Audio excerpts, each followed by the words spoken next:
तो कैसे आप लोग, आई हो कि बिल्कुल घर जैसे नहीं है। तो आदत डाल लीजिए, जीवन में छोटी बड़ी समस्याएं तो होती ही रहती है। इसके पिछले वाले वीडियो में हम लोग तत्पुरुष समास को देखे थे। तत्पुरुष समास का केवल एक वीडियो बनाए थे, क्योंकि तत्पुरुष समास को बहुत सारे पार्ट में हम लोग देखे थे, 6 भाग में हम उसको डिवाइड किए हुए थे।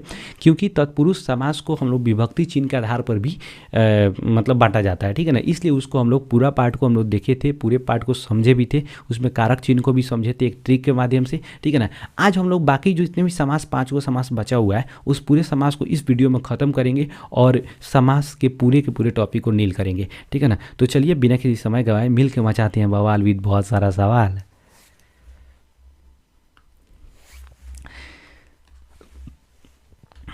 देखिए, इसके पहले वाले वीडियो में हम लोग तत्पुरुष समास तक देखे थे। हम लोग ट्रिक में क्या देखे थे कि तत्पुरुष समास में पहले आओ तब दोनों मिल के, यानी दोनों मतलब द्वंद्व समास। तो ये तीसरा नंबर में क्या आ जाएगा, द्वंद्व। द्वंद्व ऐसे लिखा रहता है, लेकिन हम ये टाइप किए हैं तो ऐसे हो जाता है, आधा द है, ठीक है ना।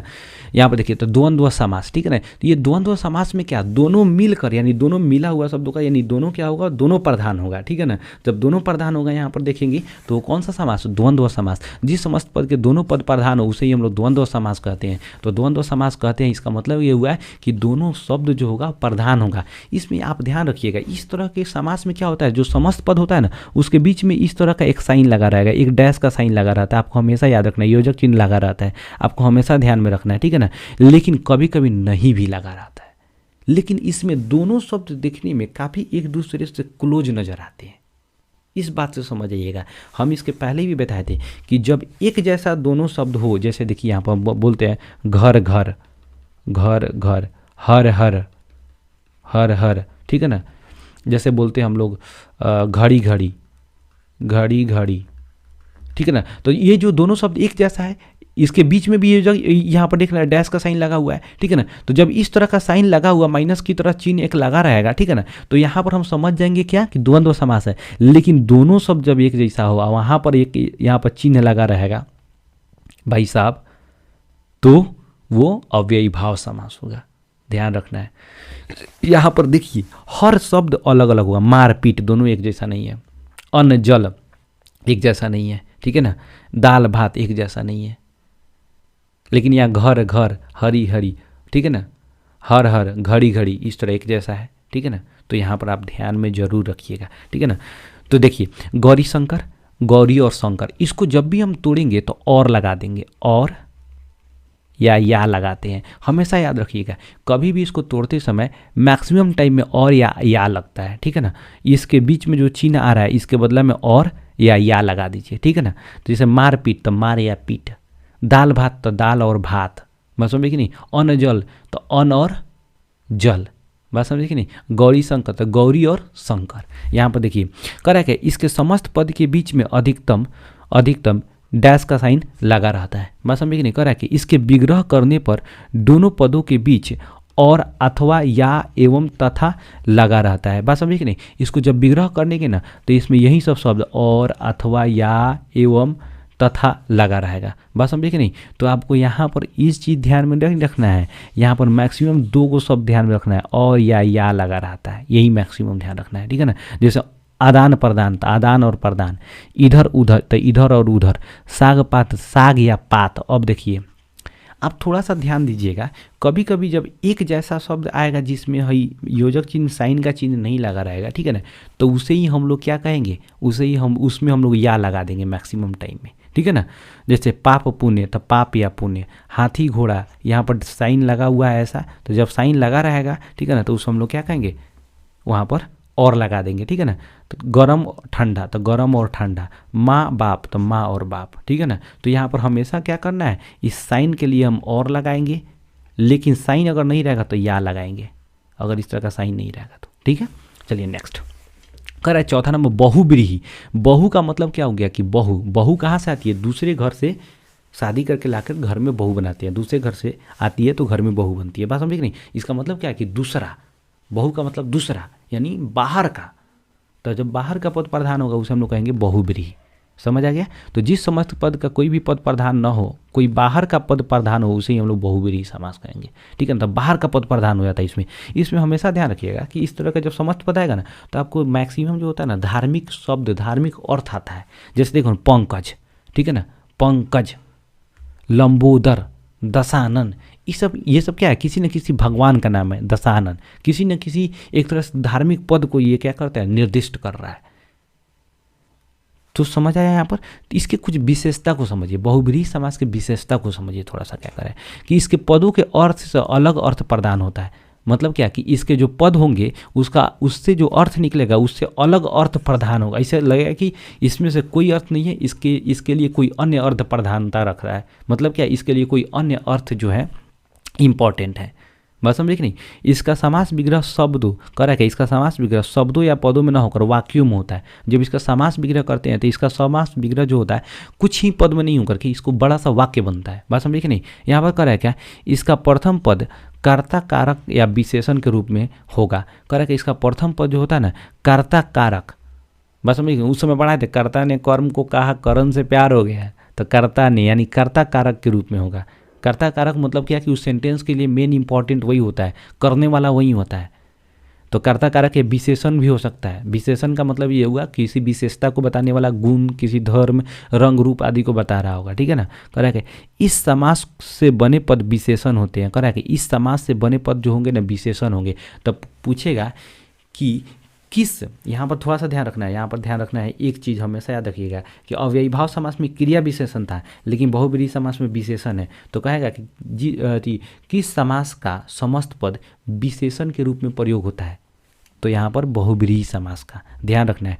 इसके समस्त पद से प्रायः धार्मिक अर्थ प्रकट होते हैं। ये तो समझ ही गए होंगे। इसके एग्जाम्पल कुछ समझिए। देखिए कह रहा है गोपाल, जो गायों को पालन करे, तब गोपाल। गोपाल किसको कहते हैं, कृष्ण भगवान को कहते हैं। लंबोदर किसको बोलते हैं, लंबा हो उदर, यहाँ उदर होगा, उदार नहीं होगा, लंबा हो उदर जिसका, गणेश जी को बोलते हैं। निर्धन, निर्गत है धन जिससे, वैसे लोग जो गरीब होते हैं उनको निर्धन कहते हैं। तो एक अलग अर्थ आ रहा है कि नहीं आ रहा है। लेकिन हमेशा ये जरूरी नहीं है कि धार्मिक अर्थ, जैसे निर्धन से धार्मिक अर्थ थोड़े आ रहा है, शांति प्रिय से धार्मिक अर्थ थोड़े आ रहा है। कि वैसे लोग जो मतलब जो शांति को पसंद करते हैं, जिनको शांति प्रिय होता है, उसे शांति प्रिय कहेंगे। बात समझ नहीं। स्वर में, यानी स्वर का मतलब सरोवर, सरोवर में उत्पन्न होने वाला उसे कहते हैं सरोज। बिना पानी, जिसके पानी में, यहाँ बिना ऐसे होगा, ये बड़ा वाला ना होगा। बिना पानी, जिसके मतलब जिसके तो बिना है पानी में, जिसके यानी जिसके पानी में बिना हो, जिसके पानी का मतलब हाथ या हाथ, जिसके हाथ में बिना हो, बिना, उसे क्या कहेंगे हम लोग, सरस्वती जी। पतझड़, एक ऐसा मौसम जिसमें क्या होती है, पत्ती पूरी झड़ जाती हैं, पतझड़ का मौसम, ठीक है ना। तो पत्ते झड़ते हैं जिसमें वह, तो ठीक है ना। पतझड़ के मौसम को हम क्या कहेंगे, पतझड़ कहेंगे। तो एक अलग अर्थ बता रहा है, एक अलग से कोई चीज़ दिमाग में, ये सब जब बोल रहे हैं इसका मतलब क्या हो रहा है कि एक अलग किसी अन्य के बारे में दिमाग में आने लग रहा है। बात समझे कि नहीं। जब किसी अन्य के बारे में दिमाग में आने लग जाएगा तो उसे हम लोग क्या कहेंगे, बहुब्रीहि। यानी क्या कि कोई अन्य दिमाग में आ रहा है, किसी दूसरे का बात दिमाग में आ जा रहा है, ठीक है ना। तो इसे कहेंगे बहुब्रीहि।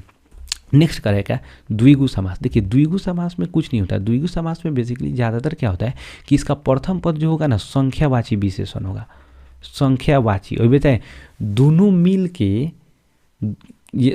के तो द्वंद्व समास, दोनों मिल के बाहर देखे थे हम क्या, बहुब्रीहि समास। 2-4 रुपया कमाए, यानी 2-4 रुपया संख्या, 2-4 संख्या की बात कर रहे हैं। तो जब भी जिसका प्रथम पद संख्या होगा, यानी संख्या मतलब जिसमें द्वि लगा रहेगा, त्रि लगा रहेगा, यानी 3 भी हो सकता है। चतुर, यानी यहाँ पर चतुर ऐसे रहते हैं, इसके बाद वाला पर रेफ लगा रहता है, या फिर चौ लगा रहेगा, ठीक है ना, पंच लगा रहेगा, या 5 लगा रहेगा। इस तरह का कोई भी संख्या वाला शब्द आ जाएगा, उस समय क्या करेंगे, द्विगु समास। द्विगु, गुना याद रखना संख्या में होता है। त्रिकाल देखिए 3, अठकोना यानी 8, चौ, चतुर यानी 4, अष्ट यानी 8, 2 यानी 2, 3 मतलब 3। ध्यान देना है, यही इसका प्रथम पद ध्यान दीजिएगा, समझ आ जाएगा। तो जिसका प्रथम पद में संख्या लगा होगा, संख्यावाची विशेषण होगा, संख्यावाची विशेषण हो, उसे ही हम लोग क्या कहेंगे, द्विगु समास कहेंगे। कोई दिक्कत। चलिए करा क्या, क्रमधारय समास। देखिए क्रमधारय समास में हम लोग 2 चीज़ को देखेंगे। क्रमधारय समास में देखेंगे क्या है कि जिसका प्रथम पद, जिस समस्त पद का प्रथम पद विशेषण तथा दूसरा पद विशेष्य हो। विशेष का मतलब क्या होता है कि जिसकी विशेषता को बताया जाता है वो विशेष होता है। जैसे यहाँ पर देखिए, यहाँ पर समझिए, राम लंबा है। तो देखिए राम क्या है, लंबा है, तो लंबा क्या है, विशेषता है, तो जो विशेषता है वही तो विशेषण है। ये यहाँ लंबा क्या हो गया, विशेषण। राम क्या हो गया, राम विशेष्य, यानी जिसकी विशेषता को बताया जाता है उसे ही हम लोग क्या कहते हैं, विशेष्य कहते हैं। बिल्कुल दिमाग में रखना है। तो वही यहाँ पर कह रहा है क्या, जिस समस्त पद का प्रथम पद विशेषण, विशेषण का मतलब क्या है कि कोई गुण होगा, रंग रूप ला, ये सब कुछ भी होगा ना, यानी किसी संज्ञा का, जब किसी संज्ञा सर्वनाम का विशेषता को बताया जाता है उसे ही तो विशेषण कहते हैं। तो विशेषता क्या होगा, रंग रूप आकार, यही सब तो होगा, ठीक है ना, तो उसके विशेषण कहेंगे। जिसका विशेषता बताया जाए, जैसे मान लीजिए कि मैं काला हूँ, तो मैं काला हूँ, इसका मतलब क्या है कि मेरा रंग काला है, यानी काला क्या है, विशेषण है। अब मैं क्या हो गया, विशेष्य हो गया, ठीक है ना। तो यहाँ पर वही बात कर रहा है कि जिस समस्त पद का प्रथम पद विशेषण तथा दूसरा पद विशेष्य हो, विशेष का मतलब कोई ना कोई संज्ञा सर्वनाम होगा, तो इसमें तो संज्ञा होगा, उसे ही हम लोग कर्मधारय समास कहते हैं, ठीक है ना। जैसे चंद्रमुख, एक चंद्रमा के जैसा मुख हो जिसका, ठीक है ना, चंद्रमा के जैसा मुख, यानी एकदम से सुशील, देखने में कुल नील कमल, नील के जैसा कमल, बात समझे कि नहीं, नीला हो कमल जो, बात समझे कि नहीं, यहाँ नील के जैसा कमल, नीला है कमल जो। मृग नयन, बात समझे कि नहीं, मृग के जैसा नयन। महात्मा, महान है आत्मा जो। चंद्रवदन, बात समझे कि नहीं, चंद्रमा के जैसा वदन, ठीक है ना।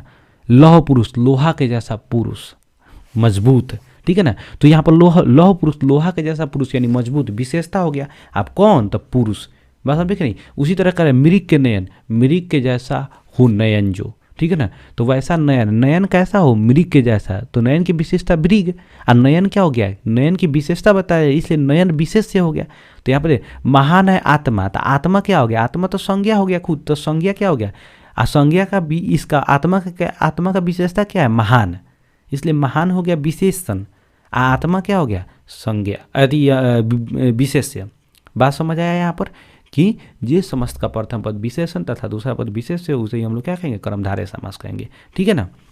अब देखिए 7वां नंबर में क्या है, नए समास। हम लिखने ही नहीं आ रहा था हमको, नए समास।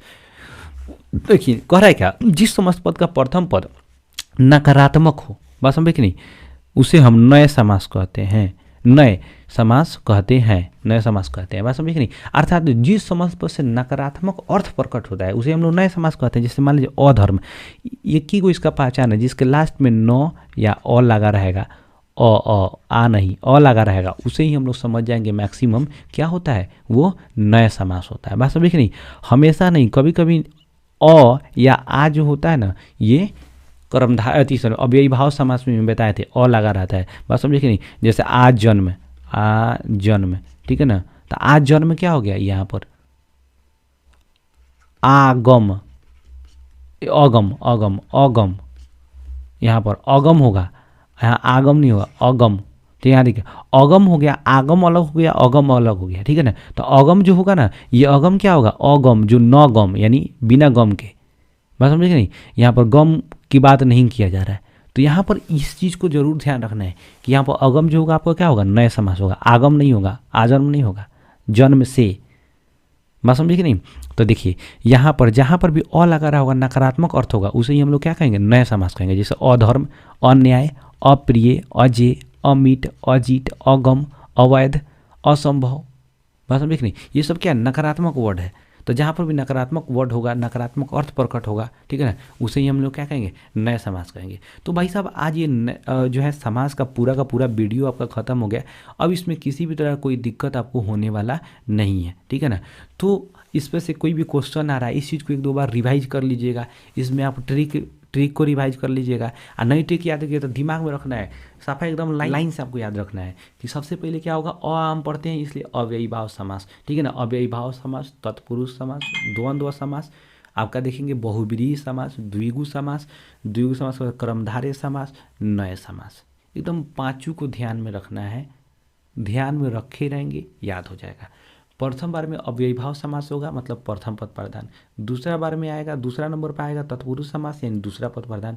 तीसरा नंबर में आएगा द्वंद्व समास, तो प्रथम पद प्रधान हो गया, दूसरा पद प्रधान हो गया, तो दो पद में होता है, तो अब यही ना हो सकता है दोनों पद प्रधान, तो दोनों पद प्रधान। अब तो ये तीनों हो गया, प्रथम दूसरा दोनों, ठीक है ना। तो अब क्या होगा, अन्य पद प्रधान, तो बहुव्रीहि समास में अन्य पद प्रधान हो जाएगा।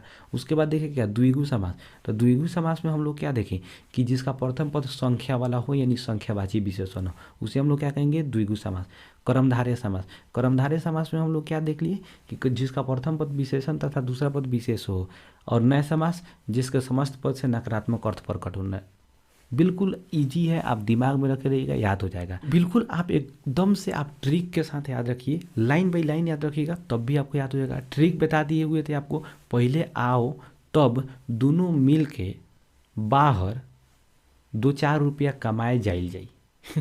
ट्रिक याद रखिएगा, सब समझ हो जाएगा। तो आज के लिए बस इतना ही। वीडियो अच्छा लगा हो तो लाइक कीजिए, नहीं अच्छा लगा हो डिसलाइक कीजिए। चैनल को कंपल्सरी सब्सक्राइब कीजिए, जब भी इस तरह के कोई भी वीडियो बनाएंगे तो सबसे पहले आपके पास पहुंचेगा।